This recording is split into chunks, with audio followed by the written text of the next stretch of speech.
사무엘상 21장 1절부터 5절까지를 받도록 하겠습니다. 제가 가진 성경은 구약 성경 446페이지에 있습니다.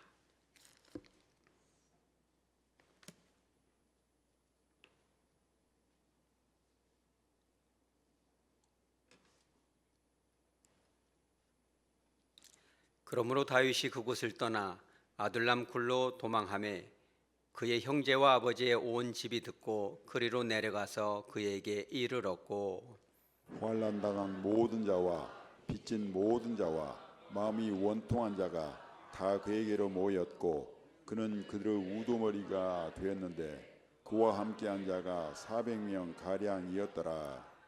다윗이 거기서 모압 미스베로 가서 모압 왕에게 이르되, 하나님이 나를 위하여 어떻게 하실지를 내가 알기까지 나의 부모가 나와서 당신들과 함께 있게 하기를 청하나이다 하고, 부모를 인도하여 모압 왕 앞에 나아갔더니 그들은 다윗이 모세에 있을 동안에 모압 왕과 함께 있었더라.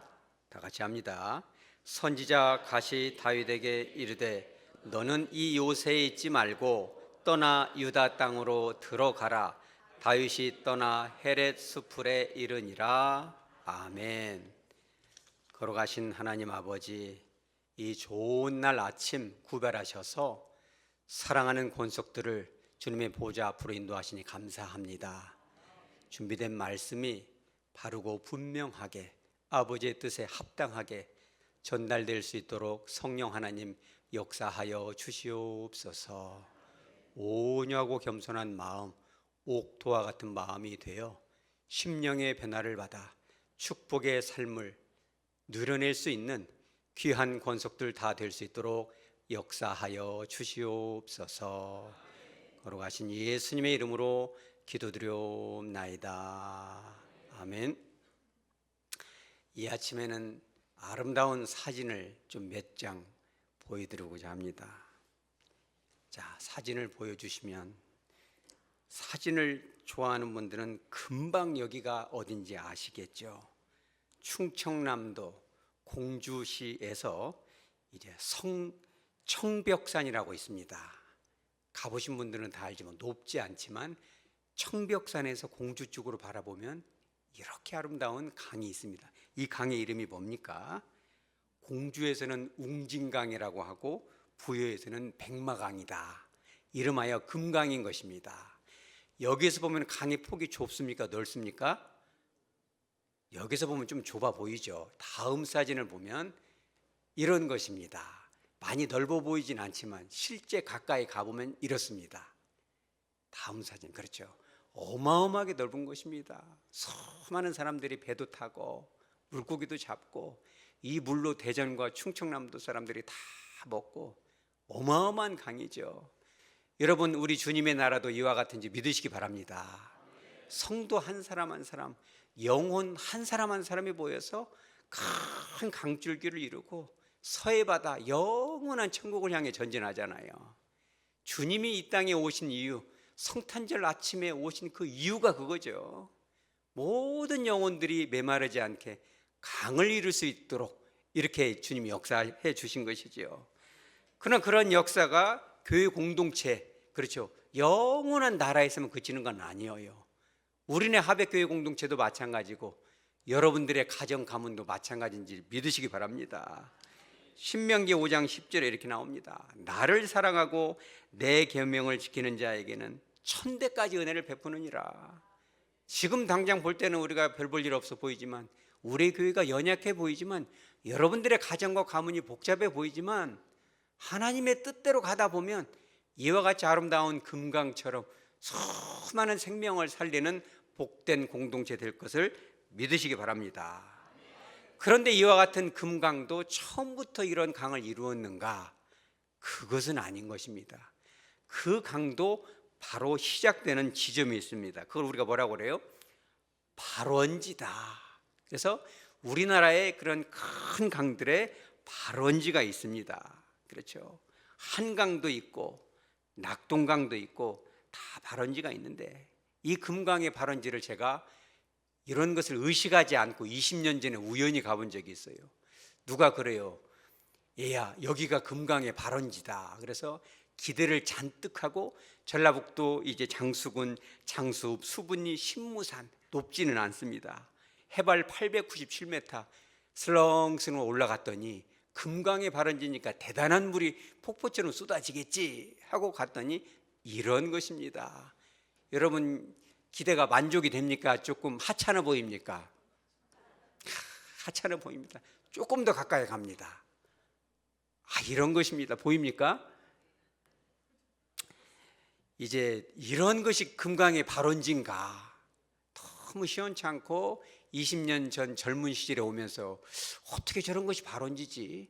저기 물이 어떻게 금강처럼 많아지지? 많은 물줄기가 있을 텐데 어떻게 저런 것이 하찮은 것이 발원지가 됐을까? 세상 사람들은 그저 예수님을 십자가 못 박은 그 골고다 언덕, 거기가 영혼의 영원한 발원지인데 로마 군병들은 하찮게 여겼죠. 그러나 우리는 국적이 달라도 주님의 거룩한 물방울이 된 줄 믿으시기 바랍니다. 발원지에 조건이 있는 것입니다. 이게 참 신비해요. 발원지가 되기 위해서는 4가지 조건이 있는. 첫째는 뭐냐? 반드시 용천수여야 된다. 지하수처럼 스며들어온다거나 인위적으로 그것을 물기를 끌어온다거나 이런 건 안 돼요. 용천이라 하면 용처럼 솟아난다. 우리가 아까 전에 찬송을 부른 것처럼 샘물처럼 솟아나와야 돼요. 이것은 하나님이 만들어준 거예요.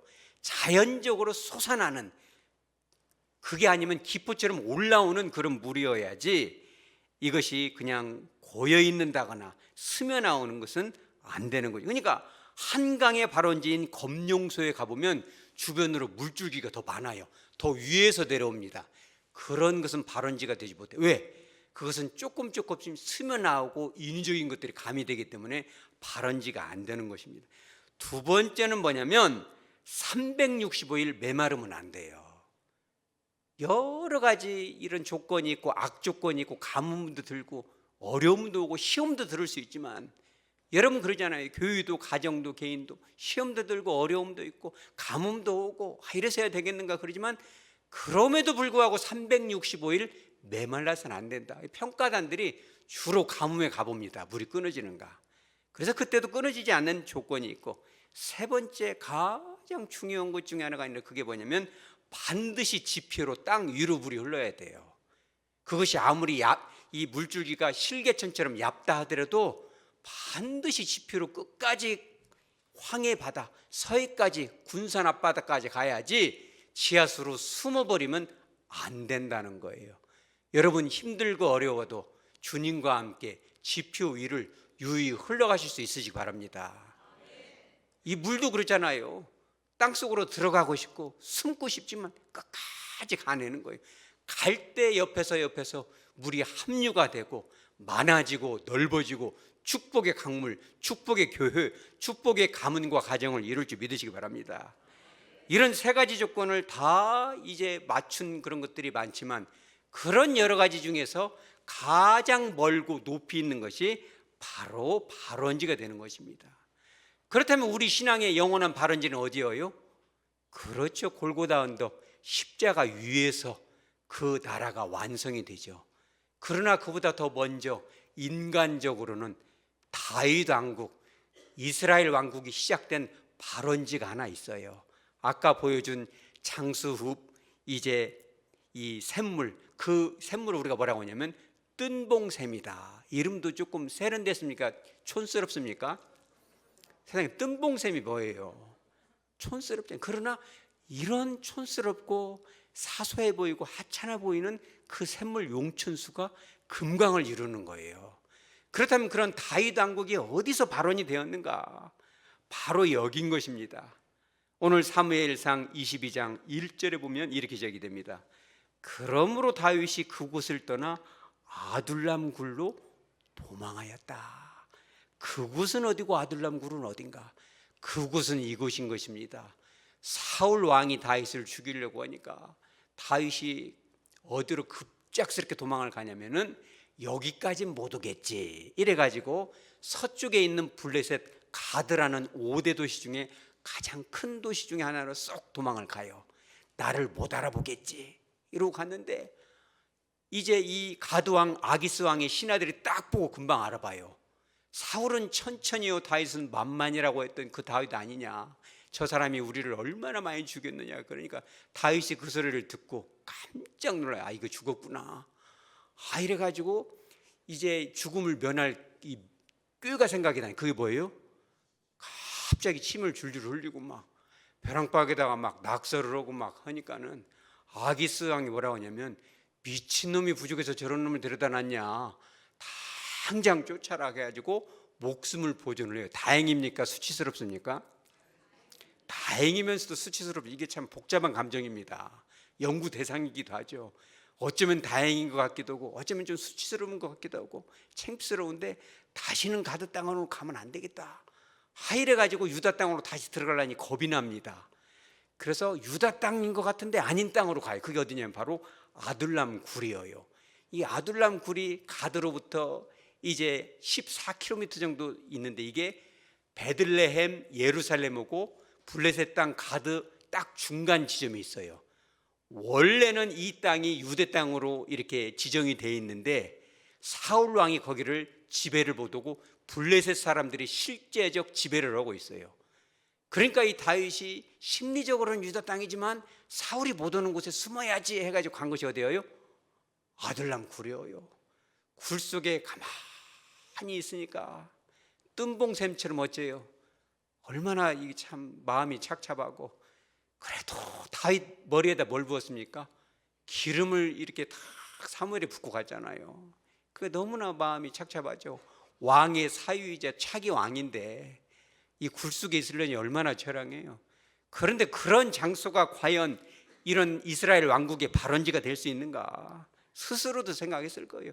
아둘람이라는 이 단어 자체 뜻이 뭐예요? 피난처란 뜻이에요.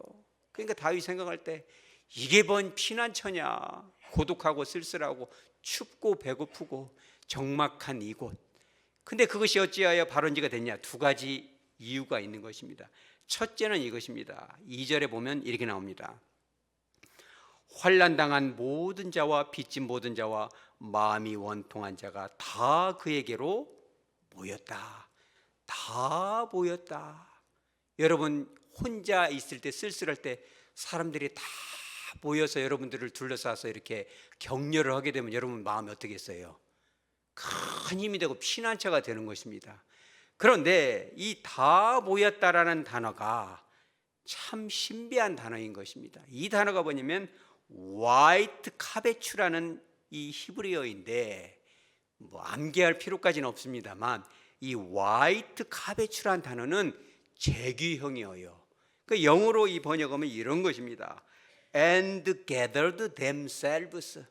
그들 스스로가 모였다. 여러분, 가만히 생각해 보면 다윗이 왕으로 이제 기름을 부었는데, 왕이 있고 왕국이 있으면 뭐가 더 필요해요? 백성이 필요해요. 그런데 당장 백성은 누구한테 가 있어요? 사울 왕한테 다 가 있죠. 이게 다윗은 말만 왕이지 굴 속에 혼자 있으려니 얼마나 마음이 복잡하겠어요. 아마 저와 여러분 같으면 그래도 내가 왕이야 이러면서 막 사람들을 뭔가는 설득을 해서 뭔가는 해가지고 쿠데타를 일으키든지 뭔가는 해서 이렇게 나라를 만들고 싶겠죠. 그런 욕구가 있죠. 그런데 다 모인다는 이 단어가 뭐예요? 재규형이죠. 모인 사람들은 어느 한 사람도 다윗이 통제를 했다거나 설득을 했다거나 읍소를 했다거나 인위적으로 통제를 했다거나 이런 것이 아니고 스스로 온 거예요. 여러분 이 신앙도 마찬가지예요. 그렇죠. 많은 사람들이 예수를 믿고 그러잖아요. 할 때 통제해서 강요해서 되는 거 아닙니다. 교회 안에서도 가정 안에서도 금강처럼 물줄기를 이루기 위해서는 스스로가 자발적으로 할 수 있는 여건을 여러분들이 만드시기 바랍니다. 어느 한 사람도 사람을 통제한다거나 억압한다거나 조종하는 것은 은혜가 아니에요. 스스로가 자발적으로 나아올 수 있도록, 주님의 보좌 앞으로 나아올 수 있도록 소리 없이 기도해주고 격려해주고 박수 쳐줄 수 있는 여러분 되시기 바랍니다.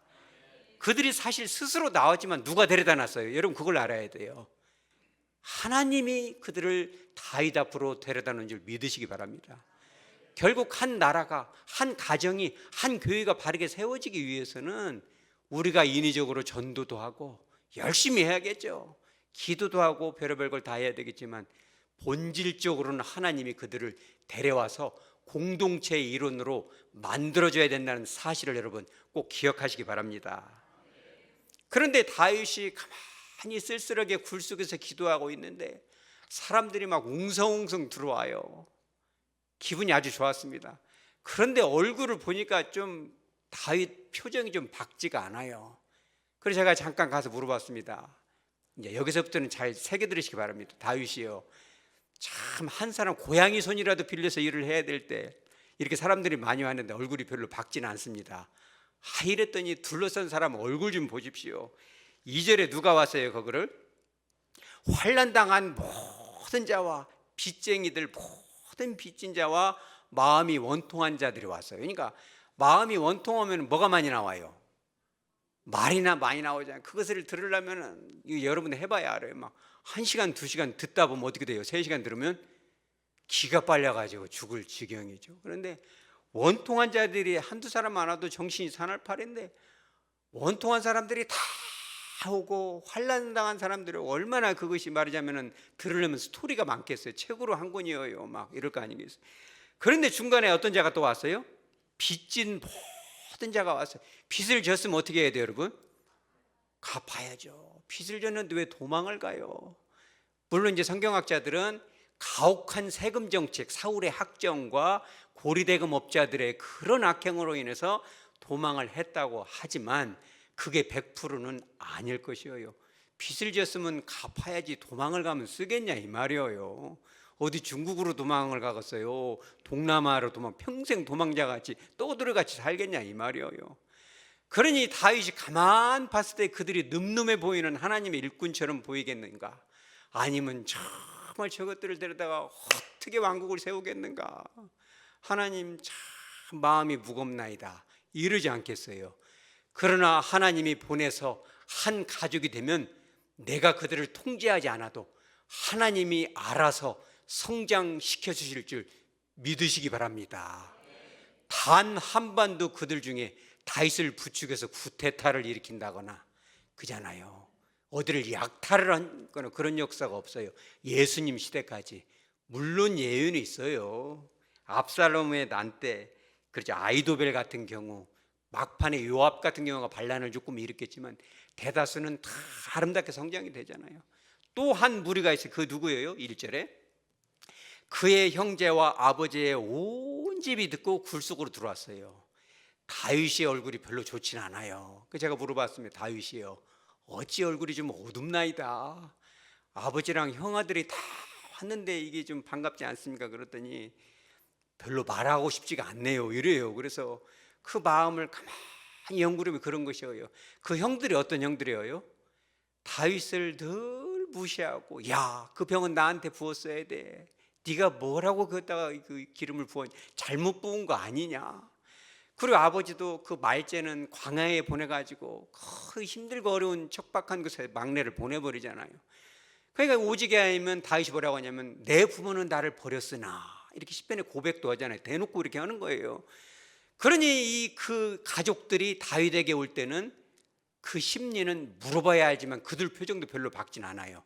왜 그러냐면 다윗을 왕으로 그 권위를 인정을 하지 않는 그 형아들 가족들이 올 수밖에 없었던 이유가 있어요. 왜 그래요? 왕이 한 나라에 2명이면 그것을 우리가 반역이라고 해요. 반역자만 하는 것이 아니라 그 가족들은 전체적으로 이것이 말하자면은 학정이 이루어지니까 그들이 도망갈 수밖에 없죠. 그러니까 그들이 아둘람 굴로 들어오면서도 그냥 투덜투덜하죠. 너 때문에 내가 지금 여기까지 왔다. 참나 성이 가신다. 이런 사람도 있기는 있었을 것이다. 다윗 입장에서도 편하지는 않았겠죠. 그럼에도 불구하고 하나님의 신비로운 섭리를 통해서 그런 감정들을 다 어루만지고 다윗이 비록 나이가 어리지만 하나님의 기름 부은 차기 왕으로 세웠다라는 사실을 굴 밖에서까지는 그랬는지 몰라도 들어오면서부터 성령께서 그들의 감정을 어루만진 줄 믿으시기 바랍니다. 다윗의 감정도 참 오묘하죠.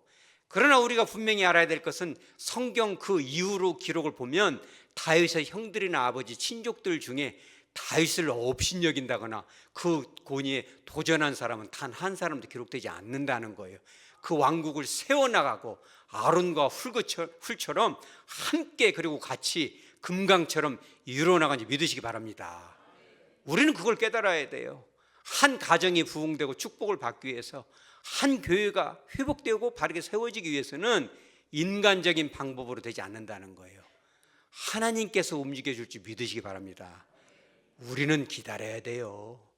인위적인 방법을 내려놓으시기 바랍니다. 사람을 통제하면 재미가 없는 거예요. 스스로 자발적으로, 이게 나오잖아요. 화이트 카베츠, 하나님이 역사하실 수 있는 여지를 남겨놓고 좀 부족하더라도, 조금 어설프더라도 그렇죠, 함께 가는 거예요. 여러분, 그게 바로 뜬봉샘이 금강이 되는 비결인 줄 믿으시기 바랍니다. 두 번째는 그겁니다. 처음에는 외로웠는데 한 사람 두 사람 오다 보니까 몇 사람이 되어요? 2절 하반절에 400명가량이 되었다. 이것은 전쟁터에 나갈 성인 남성만 했으니까 남녀노소 합하면 거의 1000명 이상이죠. 여러분, 나중에 성지순례 가서 아둘람 굴에 들어가 보면은 말이 1000명이지 2000명도 될 수 있어요. 그때는 산하 제한도 없고 되는 대로 낳잖아요. 애기들 어르신까지 하면 막 와글와글 하죠. 그러니까 비록 블레셋의 치하에 있었지만 이 베들레헴에도 가깝죠. 사람이 많으면 뭐가 나요? 소리가 나고 웅성웅성하고 하니까 다윗이 가만 보니까 여기 있다가는 큰일 나겠는데, 그래가지고 살짝이 도망을 가는데 어디로 가요? 3절에 보면 다윗이 거기서 모압 미스베로 갔다. 사실 아무리 힘들어도 예루살렘 땅을 떠나는 것은 하나님 입장에서 보면 좋은 것은 아닙니다. 근데 다윗은 다윗 나름대로의 논리는 있어요. 왜 그런지 세 가지가 있는, 첫째는 모압 땅이 완전 남은 아니에요. 다윗의 증조 할머니가 모압 여인인데 그거 누구예요? 룻이에요. 룻. 다윗네 증조 할머니 고향이 모압 땅에 있고 그 친족들이 잠깐 살았던 동네가 있어요. 그러니까 모압 왕도 그런 사실을 너무 잘 알죠. 약간은 피가 섞였으니까 사돈네 8촌 정도는 되지 않느냐, 이래 가지고 갖고, 또 한 가지는 사울 왕가하고 아주 감정이 안 좋아요. 모압하고. 그러니까 사울 왕가에 또 감정이 안 좋은 다윗이 오니까 그래도 적의 적은 우리 편이지 않겠는가, 이래 가지고 이런 것이 있고, 또 한 가지는 모압에 영원히 있을 것은 아니다, 언제든지 빠져나올 수 있는 가까운 데로 가자 하다 보니까 모압 미스베까지 간 것이죠. 사해 동쪽에 있는 그곳으로 다 갑니다. 가가지고 명분은 그거죠. 우리 부모님을 좀 맡아달라, 잠깐만 맡아달라. 그렇지만 실제적인 것은 부모님도 부모님이죠. 누구예요? 이 사람들이 숨어야 돼요. 어디에 숨었느냐? 4절에 보면 다윗이 요새에 있을 동안에 뭔가는 그 1000명이 넘는 인구들을 다 보호해 줄 수 있는 요새에 잠깐 작전상 후퇴를 해서 숨어 있는 거예요. 그런데 우리가 이걸 보면서 알 수 있는 것은 신앙의 공동체나 가정도 때로는 직진만 하면 좋지만 흔들릴 때도 있고 방황할 때도 있다는 거. 왜 그래요? 우리는 인간이고 연약하기 때문에 그래요. 천하의 다윗, 하나님의 마음에 합했던 1인자 다윗도 모압으로 잠깐은 갑니다. 왜? 인간이고 연약하니까. 그런데 다윗이 했던 고백이 있어요. 모압으로 잠깐 갔던 것이 문제가 아닙니다. 우리 3절에 보면 이렇게 나옵니다. 다윗이 거기서 모압 미스베로 가서 모압 왕한테 했던 말이 있어요. 우리 그 부분만 다 함께 읽어봅니다. 하나님이 나를 위하여 어떻게 하실지를 내가 알기까지. 그죠? 하나님이 나를 위하여 어떻게 하실지를 내가 알기까지. 잠깐은 피신했지만 하나님이 나를 위해서 과연 어떻게 할까? 하나님이 나의 갈 길을 알려줘야 되는데, 여러분의 가정, 우리네 교회가 하나님의 인도하심을 받으시기 바랍니다. 하나님이 인도하시면 가면 되는 거예요. 그런데 하나님의 인도하심이 5절에 선지자 갓을 통해서 옵니다. 하나님께서 선지자 갓을 통해서 다윗에게 뭐라고 하냐면, 너는 이 요새에 있지 말고 떠나 어디로 가라? 유다 땅으로 가라. 유다 땅으로 가라 라고만 말했지만 실상 정확한 지명을 알려줬어요. 그게 어디예요? 다윗이 떠나 헤렛 수풀에 이르니라. 다른 데로 가면은 괜찮겠는데 헤렛으로 가라는 거예요. 헤렛. 하필이면 이 헤레트라는 단어가 뭔 뜻이냐면 무덤이라는 뜻이에요. 여러분, 무덤으로 올라갈 때 다윗의 감정이 어떨까요? 그 많은 사람을 데리고 무덤으로 들어간다. 순종하기가 대단히 쉽지 않다. 우리가 하나님의 뜻을 따라 순종하다 보면 굉장히 어려운 것도 있을 수가 있어요. 여러 가지 방식으로 하나님이 우리에게 명령을 내리시겠지만 때로는 순종하기 어렵고 이대로 가면 죽는 거 아니야? 다윗도 그런 감정이 있는지도 모르고. 그러나 원어 성경에 보면 즉각 떠났다는 거예요. 다만 꾀를 낸 것이 뭐냐면 헤렛으로 가긴 가는데 어디로 갑니까? 수풀에 이르니라. 그 백성들을 살리고 가족을 살리고 자기도 살아야 되니까 수풀에 있는 곳에 딱 엄폐와 은폐를 해서 싹 숨어서 순종도 하고 나도 보존하는 거죠. 여러분, 그와 같이 했을 때 하나님께서 지금 당장은 숨어 다니는 것 같지만 이 가정, 이 교회, 다윗의 왕국을 어마어마한 금강처럼 만들어진 걸 믿으시기 바랍니다. 이 모든 것이 알고 보면 누구의 은혜입니까? 하나님의 은혜죠. 사람들을 인간적인 눈으로 볼 때는 그렇게 감정이 안 좋은 가족들이고, 그리고 원통한 자, 환난받은 자, 사연이 많은 자, 말이 많은 자, 빚지 가지고 도망친 자, 가만 봐도 답이 안 나오잖아요. 그럼에도 불구하고 하나님이 보내주셨을 때는 여러분 믿고 기다리고 기도하시기 바랍니다. 우리가 판단할 게 아니에요. 하나님이 보내주셨을 때는 반드시 성장시키는 거죠. 하나님의 워리어, 위대한 용사로 여러분 인도해 주시고 믿으시기 바랍니다. 인위적으로 우리가 작업을 하지 않아도 하나님은 인도해 주시고, 때로는 어려운, 그렇죠, 무덤과 같은 곳으로 인도할 때도 있죠. 그러나 하나님은 위대한 역사를 써갈 것입니다. 우리는 할 것이 없죠. 할 게 있다면 단 하나밖에 없어요. 다윗에게 한번 물어봤습니다. 아들람 굴에서 홀로 있을 때, 그 말이 바른지지 뜬봉생 같을 때, 다윗이여, 당신은 그래도 뭔가를 하지 않았습니까? 아무 이유도 없이 왕국의 발원지가 됐겠습니까? 그랬더니 시편 142편을 쫙 보여줍니다. 시편 142편이 이것입니다. 표제에 다윗이 아둘람 굴에 있을 때에 지은 기도가 이것이에요. 그러니까 우리가 할 수 있는 것은 딱 이거 하나예요. 뭐냐? 1절에 나오면 우리 다 같이 읽어봅니다. 내가 소리내어 여호와께 부르짖으며 소리내어 여호와께 간구하는도다. 다윗이 아둘람 굴에 홀로 있을 때 이걸 했어요. 소리내어 여호와께 부르짖으며 소리내어 여호와께 간구하는도다. 여러분, 힘들고 어려울 때 소리내어 기도하시기 바랍니다. 하나님이 귀가 먹었어? 귀가 안 먹었죠. 그러나 때로는 소리내어 기도해야 될 때가 있어요. 거듭거듭할 때는 그만큼 간절한 기도가 필요한데, 여기서 우리가 꼭 기억해야 될 표현이 하나가 있는데, 소리내어 여호와께 부르짖으며에서 부르짖으며라는 단어가 히브리어로 에즈 아크란 단어예요. 이거는 좀 기억을 해도 좋을 것 같아요. 에즈 아크, 이게 뭐냐면은 자 아크라는 단어의 1인칭 미완료형이에요. 부르짖었다라는 것의 1인칭 미완료라는 건 뭐냐면, 첫째는 이런 기도는 누가 대신해 줄 수 없다는 거예요. 여러분 가정의 문제, 여러분 가문의 문제, 교회의 문제는 다른 사람을 볼 것이 하나도 없어요. 1인칭적으로 여러분이 직접 기도하시기 바랍니다. 저와 여러분이 기도하면 돼요. 왜 기도 안 하냐, 어쩌냐 말할 필요도 없어요. 나 자신이 십자가 골고다에 십자가에 못 박히고 주님처럼 그 아둘람 굴에서 소리내서 기도하면 돼요. 내가 하는 거예요. 누가 대신 해줄 것도 없어요. 어쩌면 기도 부탁할 것도 없는 것입니다. 여러분 스스로가, 나 스스로가 부르짖어 기도하시기 바랍니다. 또 하나 뭐냐면 미완료형입니다. 한 번 기도했다고, 한 번 금식했다고 끝나는 거 아니에요. 그 왕국이 건강하게, 그 가정이 건강하게, 그 가문이 아름답게 성장하기 위해서는 그 기도가 끝이 나면 안 돼요. 미완료형입니다. 끝까지 부르짖고 생각나면 기도하고, 걸어가다가도, 밥을 먹다가도, 설거지를 하다가도, 용변을 보다가도, 찬양을 하다가도 생각날 때마다 미완료적으로 바로 내가 기도하는 거예요. 여러분 그렇게 기도하시기 바랍니다. 그런데 무엇을 기도했느냐? 그것도 두 가지인 것입니다. 4절에 이런 것이에요. 우리 4절 다 같이 읽어봅니다.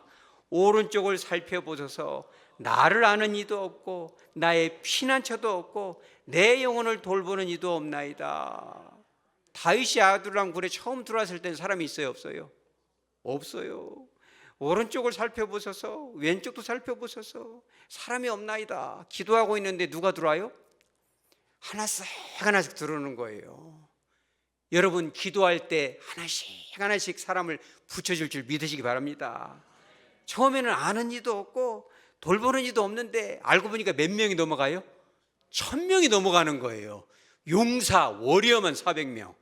여러분, 우리의 삶이 이렇게 풍요가 넘치시기 바랍니다.